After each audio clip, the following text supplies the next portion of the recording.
The family of Theresa Caputo, a medium from Long Island, has experienced an unexpected loss. One of her daughter Victoria Caputo's twins reportedly became unwell and passed away. The family was plagued by grief after learning of this news. Victoria was especially distraught and nearly lost her mind over her child. But eventually, the truth is revealed. The information that was disseminated turns out to be entirely untrue. Both of Victoria's children are doing well. Due to a cold-related issue, one child was taken to the hospital for minor treatment. At the moment, the child is recuperating nicely.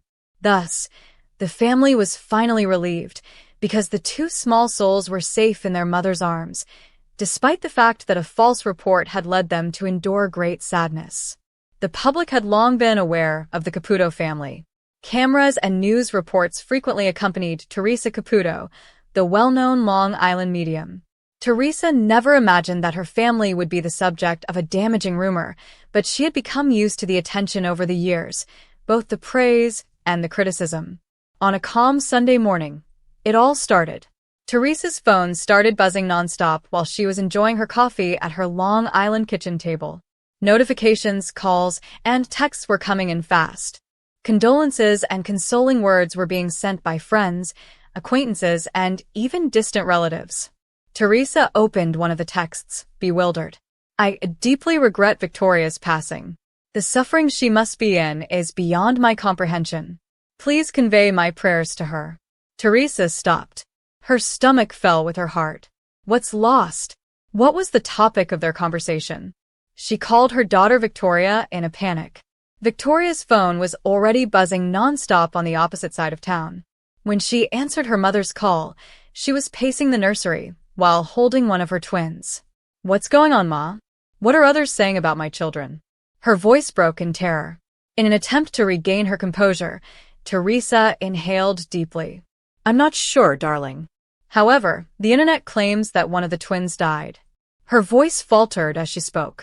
Victoria's face was devoid of tone. She held her infant closer, almost fearing that something horrible would occur if she blinked. She was unable to breathe for a moment as her mind went into a frenzy. The gossip caught on like wildfire. News organizations reported on it. Within minutes, the number of social media posts increased. Unaware that they were supporting a heartbreaking deception, strangers posted sincere remarks on Victoria's Instagram. The Caputo household was engulfed in turmoil for hours.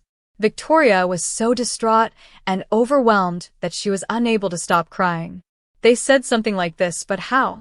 How were they able to? She said it again and again, her voice raspy from crying. Theresa's ex-husband Larry, who remains close to the family, hurried over to join them. He appeared shaken as well. "I understand that people talk, but this is cruel," he said. The truth gradually began to come to light as the day went on. A misconstrued medical visit was identified as the rumor's origin. Due to a severe cold, one of Victoria's twins was brought to the hospital for observation. According to a nurse, the boy was under critical watch, which meant that doctors were keeping a tight eye on him. However, the remarks had been misconstrued at some point, and it was quickly reported as a death. The sadness subsided when the Caputos eventually issued a statement confirming that both kids were still alive. Although the emotional toll persisted, the family's relief was evident. Victoria was crying, this time tears of thankfulness, as she sat in the nursery stroking both of her babies. She said to them, "I thought I had lost you. You're right here, though. Both of you are present." Theresa stood in the doorway, her eyes cloudy as she watched her daughter. Nothing had prepared her for the fear of nearly losing her grandchild, or even for a split second, thinking that her daughter had suffered such heartache, despite all the years she had spent communicating with the spirit realm. The family was traumatized by the experience, yet they were closer than before. They witnessed personally how swiftly false information could proliferate, how vicious rumors might destroy family harmony, and how valuable each moment spent with loved ones was. The storm subsided by the following week. The joy had returned to the Caputo home, and the babies were healthy and smiling. But the scar from that horrible day remained, reminding them that love and truth would always win out in a world full of rumors and noise. But Theresa Caputo was enjoying a cup of coffee in her kitchen on a calm fall afternoon in Hicksville, Long Island. The leaves had already started to fall outside, strewn in warm orange and scarlet on the pavement. Although everything around her appeared to be peaceful, she sensed a strong vibration within herself, an energy that was restless, almost desperate. After years of conducting this work, she was aware that a spirit was attempting to make an appearance. Theresa had received innumerable readings, all of them full of healing, love, and tears. However, she had never encountered anything like what she was going to encounter. She received an invitation to perform a private session for a Queen's family later that week. Only a few months prior, they had experienced a terrible tragedy, a house fire that destroyed their home and killed a young woman named Emily, who was only 24 years old. Unbearable anguish had been plaguing her younger brother, Daniel, and her parents, Anna and Michael. They urgently hoped that Theresa, whom they had seen on television, would provide them closure. Theresa sensed a heavy presence as soon as she walked into their house. As if the tragedy still hung in every nook and cranny of the space, the air seemed heavy. She gave the family a warm and consoling hug, but she could sense Emily's soul pacing nervously inside. The meeting started off calmly. With her hands on her lap, Theresa sat in the living room with them. "I sense a youthful energy here," she muttered, closing her eyes and inhaling deeply. "She tells me that she sadly and abruptly left. Do you think this makes sense?" Anna immediately started crying while holding her husband's hand. "That's our Emily. The fire claimed her life." Theresa gave a little nod. She went on. "She wants me to tell you something vital, but she's showing me smoke and fire. Mom, it wasn't your fault," she says. "I couldn't have been saved by you."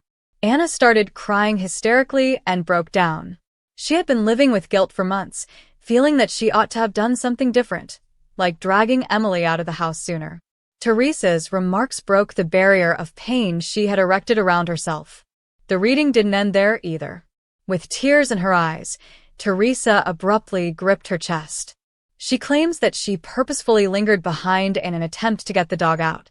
She wants you to understand that she wasn't afraid. She said that before she even passed out, she saw the light. Your grandma, a strong-featured, dark-haired woman, met her and took her hand. Michael let out a gasp. "That's my mom. She died a decade ago." Theresa went on in a shaky voice. "Emily is calm. However, she is pleading with me to convey this message to you. Don't allow my passing to ruin the family. Live for me," she says.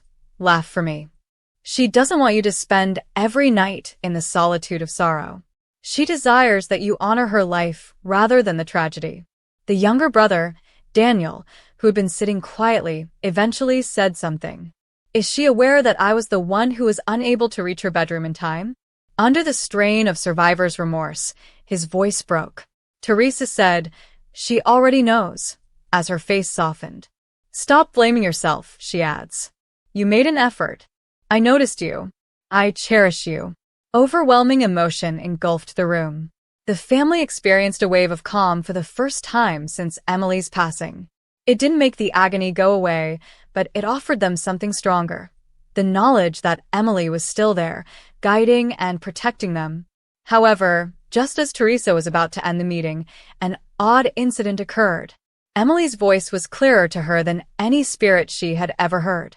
Even the family sensed the unmistakable change in energy as the young woman's presence filled the room. "She's not finished," Theresa exclaimed. "She is cautioning me because she does not want this tragedy to happen again. She is demonstrating to me the defective wiring in the basement, close to the fuse box. She advises you to inspect it before anything else occurs." Michael's gaze expanded. "I didn't consider that.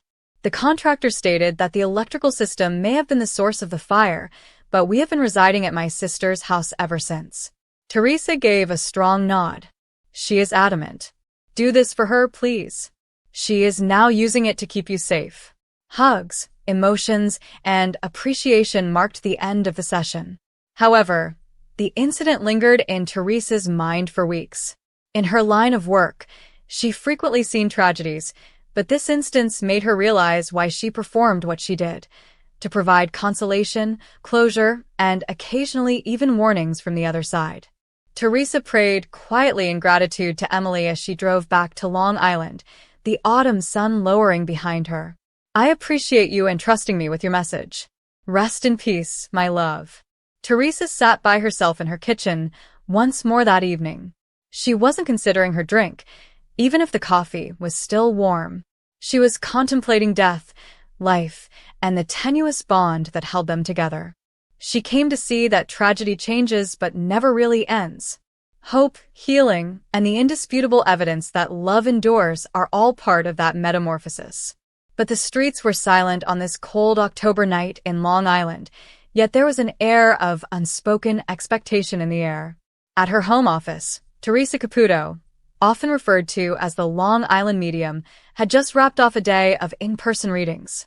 Spirits had been especially demanding that day, so she was tired but still energized. However, there was going to be something out of the ordinary that even Theresa hadn't really expected. Victoria, her daughter, has been pushing her to look into additional digital means of communication for months. One evening when she was looking through her phone, she stated, "Mom, you have fans from all over the world. Not all of them are able to travel to Long Island. How about attempting an electronic reading? For example, using a live streaming app or even on video. Spirits aren't location-bound, are they?" At first, Theresa had laughed. "Honey, your mother's large hair and these nails bind her, but spirits may not be confined by place. Are you expecting me to sit down on Zoom and learn how to mute and unmute? Don't think about it." However, the thought lingered in her mind, and she had finally consented tonight. It was her first time using an electronic reader. She had positioned her laptop on the kitchen counter, borrowed a ring lamp from her son Larry, and set it up. She could see the tiny green light from a camera aimed at her. Hundreds of little faces appeared on the screen as her fans began to log in to the virtual session, silently hoping that their loved ones would make it through. Theresa smoothed back her trademark blonde hair, straightened her leopard print blouse, and inhaled deeply. "All right, Spirit," she said. "You can follow me online if you can follow me around the supermarket." The meeting started. "Hello, everybody." Theresa gestured toward the camera. "Are you able to hear me? Speaking to a screen rather than a crowded room is really strange." However, Spirit is already showing up. She froze abruptly, her palm outstretched, her nails shining in the ring light. Hang on, hang on." A man approaches and shows me a large wrench, as if he was an auto mechanic. "It hurts in my chest, as if this is how he died. Is there anyone here that knows this?" A woman gasped on the screen, her video frame illuminating. Tears were already forming when she held up her hand. "That's my father. He worked as a mechanic. He passed away in his garage from a heart attack." Theresa softened her voice and nodded. "He wants you to know that he's not missing a moment anymore, even if he's showing me the oil on his hands and claiming he was always too busy working. He has accompanied you when you make little repairs around the house. He hears you even when you swear and say, 'I wish Dad was here to help.'" The woman clutched her chest as she started crying. Other viewers' hearts and sobbing emojis flooded the chat window. Theresa's eyes glistened with her own emotion, but she still had a genuine grin. "Spirit led me here tonight for this reason. Love doesn't require a physical space, whether it is shared in person or on a screen. It simply is." She made connections with the ghosts of moms, best friends, soldiers, and even a cherished golden retriever as the evening wore on. Theresa was shown a picture of a video game console by a young man who came through for his sister. "He's giggling and claiming that he consistently outperformed you in Mario Kart.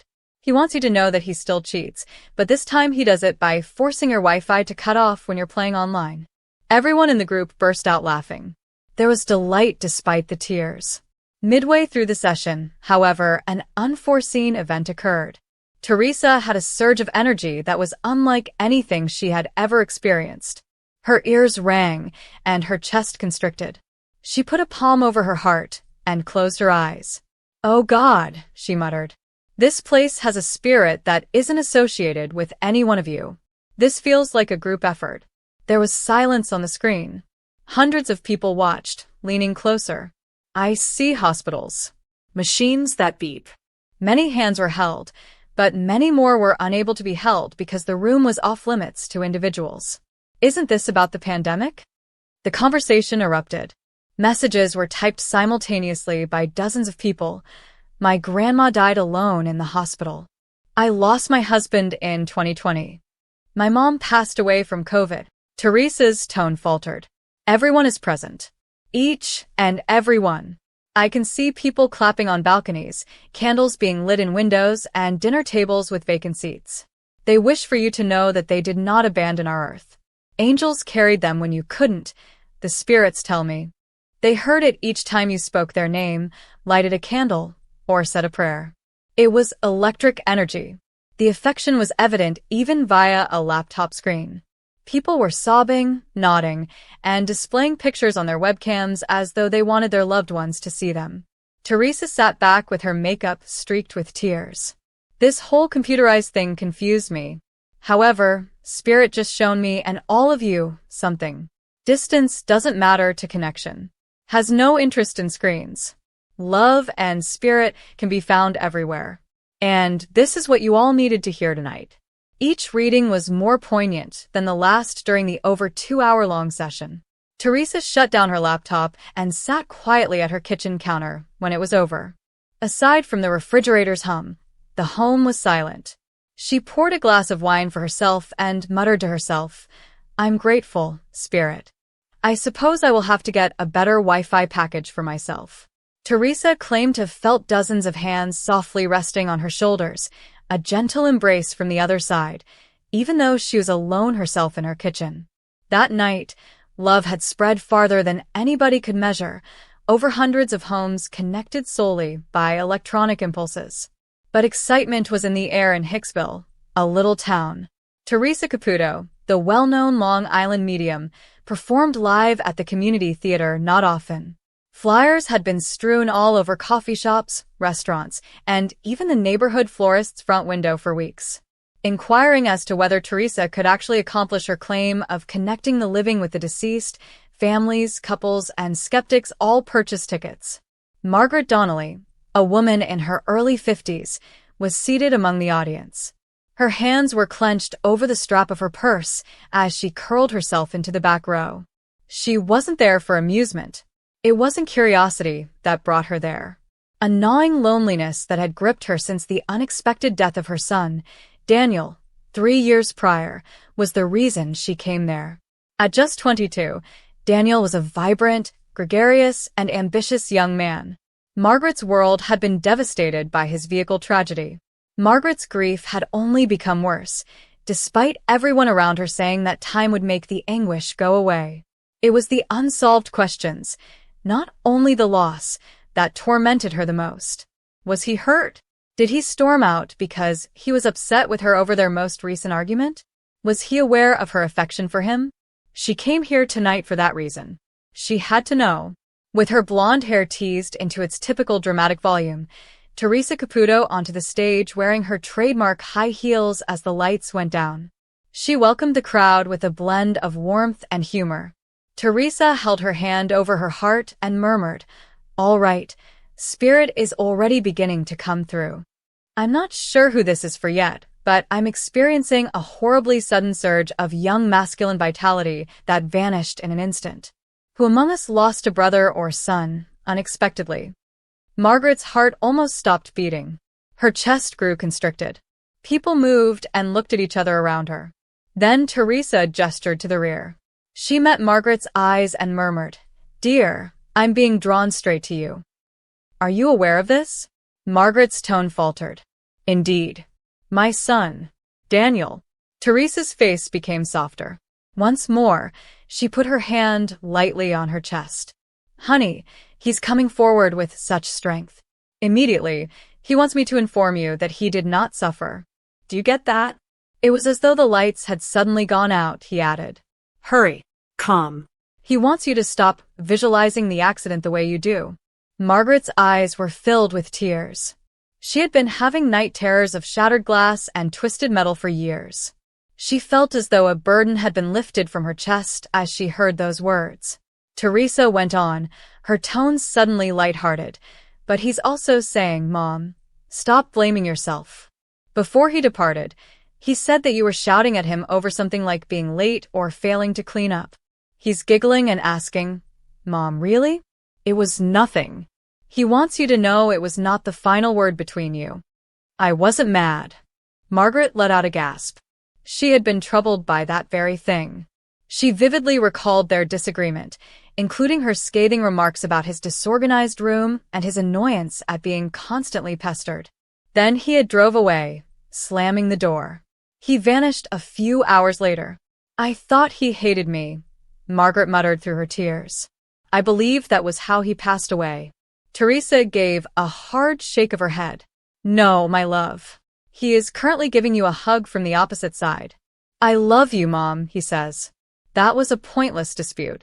Except for Margaret's soft sobbing and the rustle of tissues in caring hands surrounding her, the auditorium was quiet. The frankness of the conversation compelled even the skeptics to lean forward.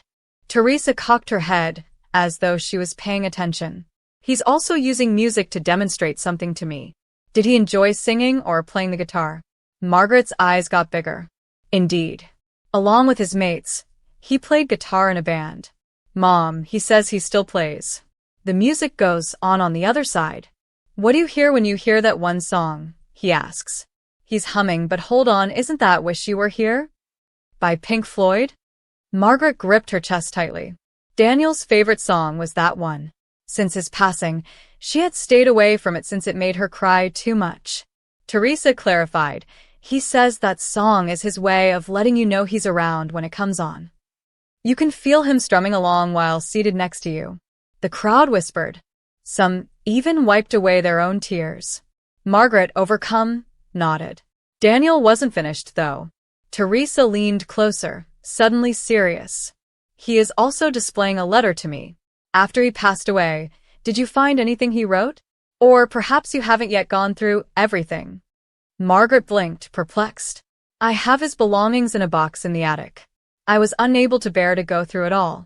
Go open it, Mom, he says. He is displaying writings that may be lyrics or a letter, saying, I left you something there. It will bring you serenity, so he needs you to see it. Margaret's heart was pounding. Is it possible?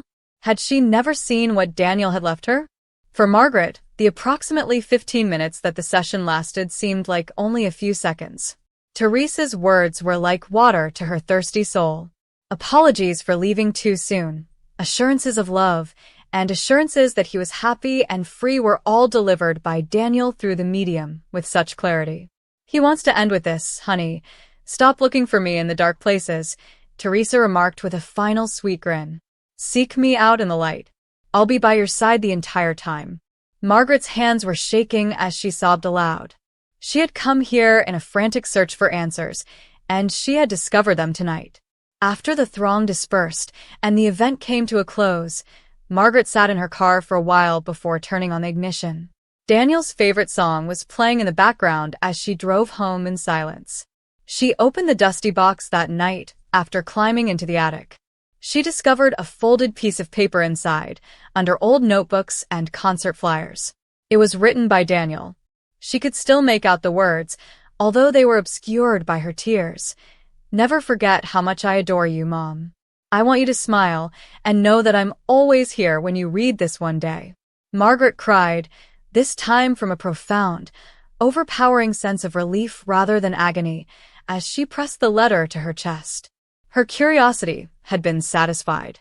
His love was timeless, but her kid was no longer with her.